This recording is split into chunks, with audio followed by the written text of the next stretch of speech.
Hi, this is Chapter 1, Foundations of Communication.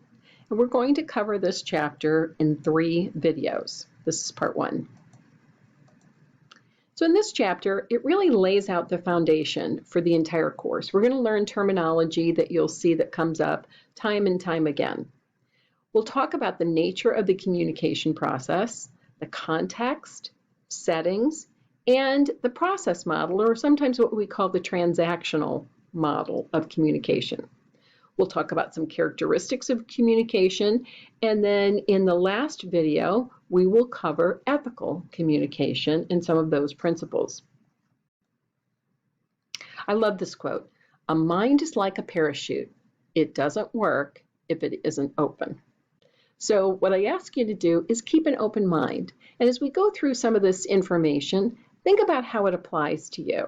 Is this something that you can use at work? Does it explain something that you experienced, perhaps? But please keep an open mind. The two words information and communication are often used interchangeably, but they signify different things. Information is giving out, but communication is really trying to get through. And getting through to share meaning is really the goal of communication. Let's talk about the nature of communication.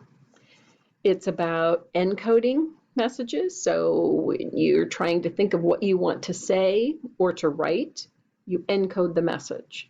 You deliver it, and then the person getting your message has to decode it, listen to it, or read it, and interpret it, and then hopefully provide some feedback. As I mentioned before, the goal of communication is to share meaning. Now, because we communicate so often, we develop canned plans and scripts. If you've ever called a 1-800 number for customer service, you might find that they answer the phone and say the same thing time after time. That's an example of a script. It's something where you want to be consistent, and so you say the same thing every time, and the words don't change.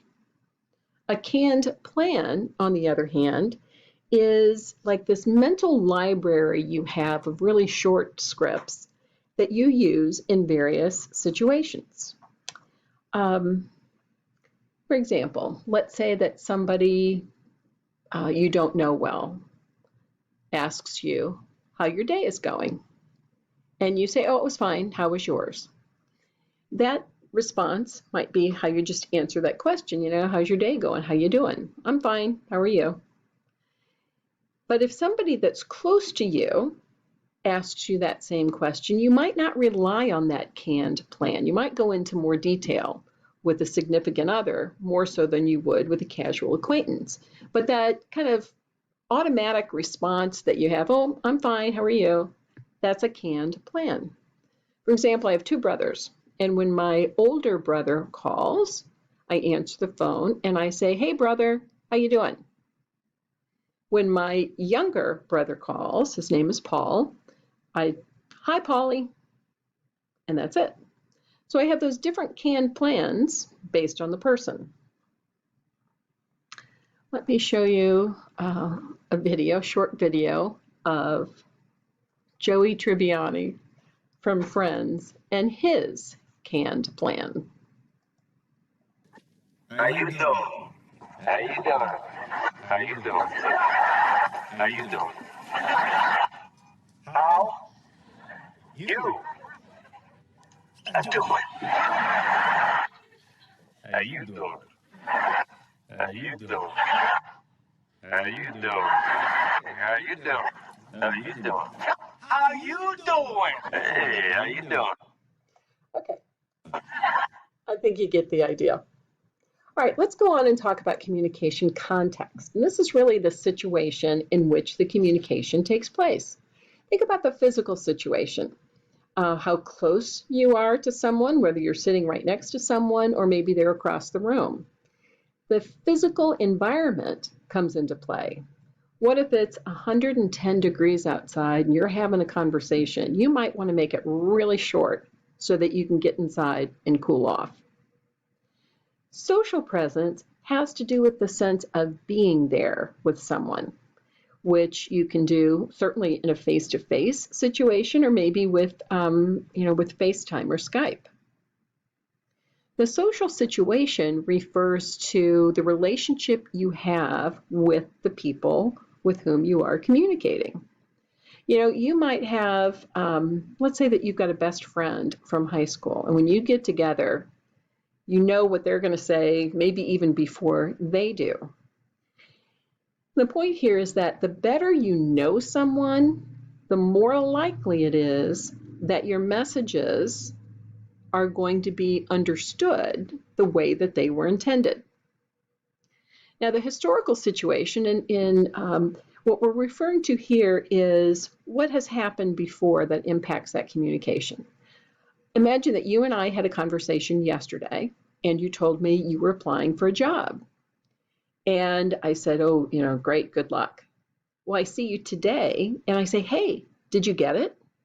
Well, you know exactly what I'm talking about because yesterday we just talked about you applying for a job. But somebody walking by that overhears me ask you, hey, did you get it? May have no idea. They don't know that I'm talking about whether you got a job. So that's how the historical situation plays into the communication. The psychological situation are the moods and feelings that you bring in to that conversation.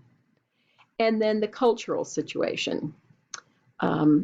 People that are from different cultures or co-cultures are going to communicate differently.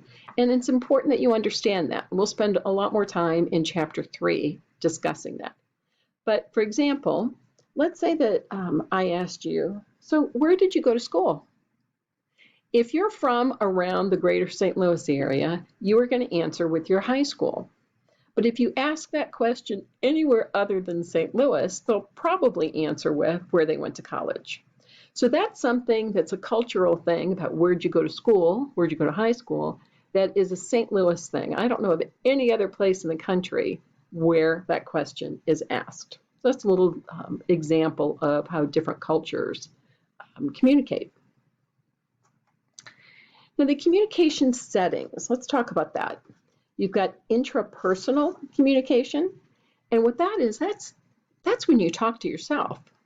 Like, okay, today's the day I'm going to give my speech, and I know I'm just going to be great. This is, I've rehearsed, I know my material, this is going to be a great experience. That's positive self-talk or intrapersonal communication. Interpersonal communication is when you're talking with one other person. Small group, the book defines it as 3 to 20, so a smaller group of folks. Public communication is usually more than 20. And then mass communication could be television, cable, radio, or social media. The communication process is about message production, the interpretation, and the interaction and coordination. And the coordination refers to the adjustments that you make in an attempt to create shared meaning. So if you say something that I don't understand, I would like, what? And whether I actually say that or just look at you like, you're going to know that I need more information.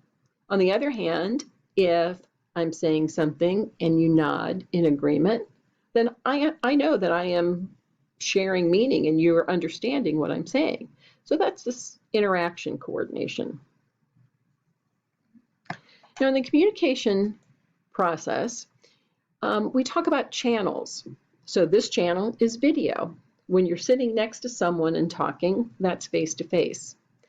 And there are levels of media richness that we'll get into in the second video for this chapter.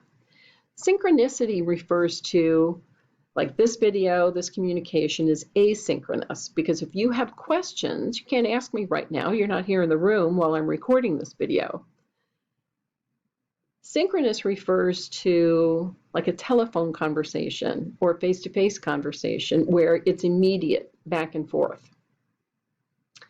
Interference refers to noise. That can be physical noise, like if you hear a dog barking or a siren going by, that might distract you, or it might be so loud that you can't hear.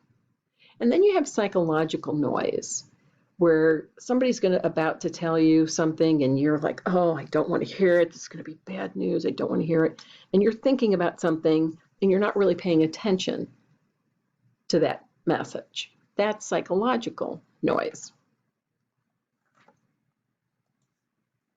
Okay, I'm going to pause here and pick up in part 2.